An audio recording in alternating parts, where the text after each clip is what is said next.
ليه الرجالة من كام عقد فات كانوا باين عليهم كبار كده في سن التلاتينات، بينما الرجالة دلوقتي في الأربعينات باين عليهم كأنهم لسه واخدين كارت من هول فودز؟ أنا أوقات بشوف بوستات على السوشيال ميديا بتنتشر عن الموضوع ده، وبتقول إن الرجالة زمان كانوا باين عليهم أكبر، والرجالة نفس العمر دلوقتي باين عليهم أطفال مقارنة بيهم. ولما تبص على الأمثلة اللي الناس شاركوها على النت فعلا الموضوع غريب شوية. إزاي الراجل ده عنده 21 سنة بس؟ ده ذا روك وهو في الثانوية.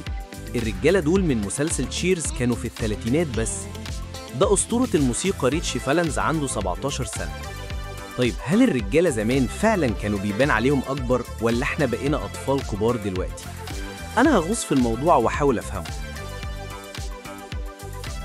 على أي حال، أنا حبيت أفحص موضوع الرجالة زمان كانوا بيبانوا أكبر بنفسي، فبدأت أبص على الأفلام اللي اتفرجت عليها وأنا صغير. خد فيلم جاز مثلا، الكل شاف الفيلم الكلاسيكي ده اللي نزل في 1975. دول 3 من النجوم الرئيسيين في الفيلم. في دماغك أكيد عندك فكرة عن سنهم، بس أنا اتفاجئت لما عرفت إن روي شايدر كان عنده 37، روبرت شاو عنده 48، وريتشارد درايفس عنده 26 بس.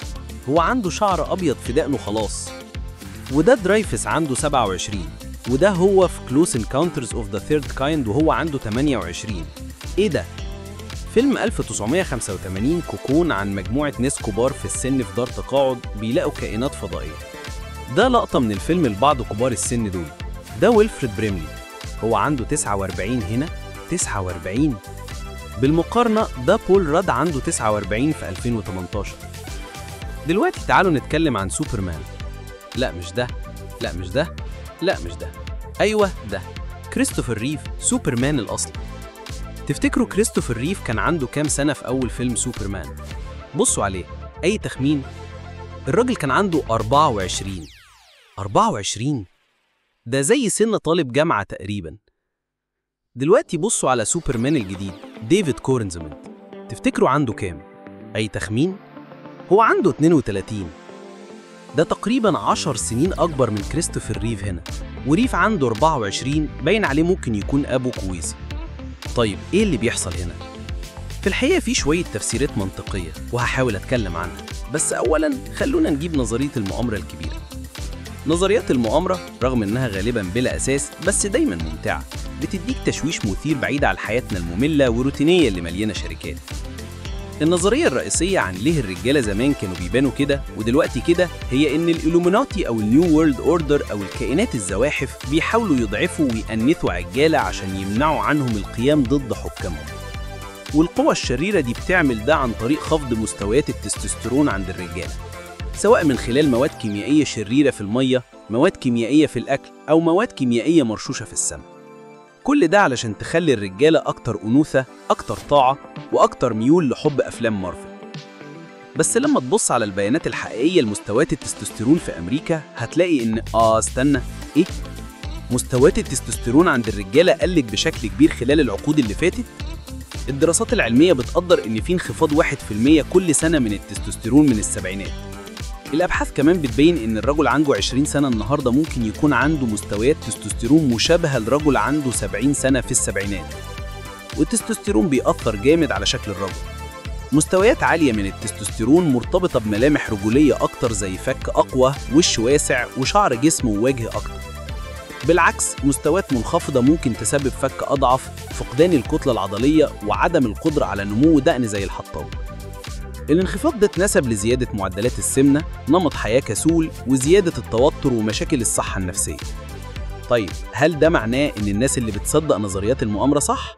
لا، في حاجات تانية كتير منطقية. هنا شوية تفسيرات عقلانية بتخلي كل حاجة مفهومة. تعرف الناس زمان كانوا بيسموه بيبي أويل، كانوا بيحطوا نفسهم تحت الشمس زي الفراخ المشوية عشان ياخدوا لون برونزي. SPF حقيقي ده كان للنيردز، دلوقتي SPF بقى زي المية المقدسة، الناس بتحطه كل ساعتين وبيبانوا زي الدونت لماعة. لو بصيت على الإحصائيات اللي بتتبع استخدام واقي الشمسي هتلاقي في فترة قليلة جدا الناس كانوا بيستخدموه. الأشعة فوق البنفسجية بتسبب شيخوخة الجلد المبكرة، وهي مسؤولة حوالي 90% من علامات الشيخوخة الظاهرية. الأشعة دي بتعمل تجاعيد، ترهل، ولون بشرة غير متساوي. عشان كده مش غريب إن الناس زمان كانوا بيبان عليهم أكبر. روتين والدك في 1979 كان صابونة ايفوري ورشة اولد سبايس، وهو كان شكله كده. النهاردة الناس عندهم روتين كامل من 10 خطوات زي باتريك بيتمان في أمريكان سايكو. هايلورونيك أسيد، ريتينول، فيتامين سي، جلايكوليك كلينزر، نياسيناميد، وكل ده بيقلل التجاعيد ويشد الجلد ويشيل العيوب ويأخر الشرخوخة. دلوقتي وش الناس باين عليه زي الطفلة جيربر. الكل كان بيدخن سجاير، الكل. لعيبة البيسبول، دكاترتك، حتى خالتك الحامل. الناس كانت بتدخن في الطيارة. كان في 18 منفضة سجاير في كل بيت أمريكي. بس الخام من إيه؟ التدخين وحش وبيدمر جسمك، بيدمر البروتينات المهمة اللي بتدي جلدك مرونة وصلابة، وده بيعمل تجاعيد وترهل. كمان بيقلل تدفق الدم وتوصيل الأكسجين، وده ممكن يسبب لون بشرة باهت وممل. باختصار التدخين بيخليك تبان كبير، والنهاردة الناس تقريبا ما بقتش تدخن. السجاير بقت شبه انتحار اجتماعي، والناس بقت تشوفها رجعية وغريبة. تقليل السجاير والنيكوتين معناه بشرة أحسن، تجاعيد أقل، وبشرة أصغر. زمان الرجالة كانوا بيلبسوا زي الكبار، دلوقتي بيلبسوا زي الأطفال. لو بصيت على شوارع نيويورك في الستينات والسبعينات وحتى الثمانينات هتلاقي الرجالة لابسين بدل، فيدورة، جزمة رسمي، بنطلون رسمي، شنط يد. كلهم لابسين زي جدك، لكن ممكن الراجل اللي هنا عمره 20 واللي هنا 12 كلهم باين عليهم كبار بسبب لبسهم. ده الممثل الكلاسيكي كاري جرانت، عنده 42 سنة، وده براد بيت عنده 42 برضه، بس جرانت باين عليه أكبر شوية بس من اللبس. النهاردة البلاغين لابسين سنيكرز، هوديز، تيشيرتات بوكيمون، جزمة غريبة بالأصابع، وجينز متخربش زي ما فيلوس رابتر هجم عليه.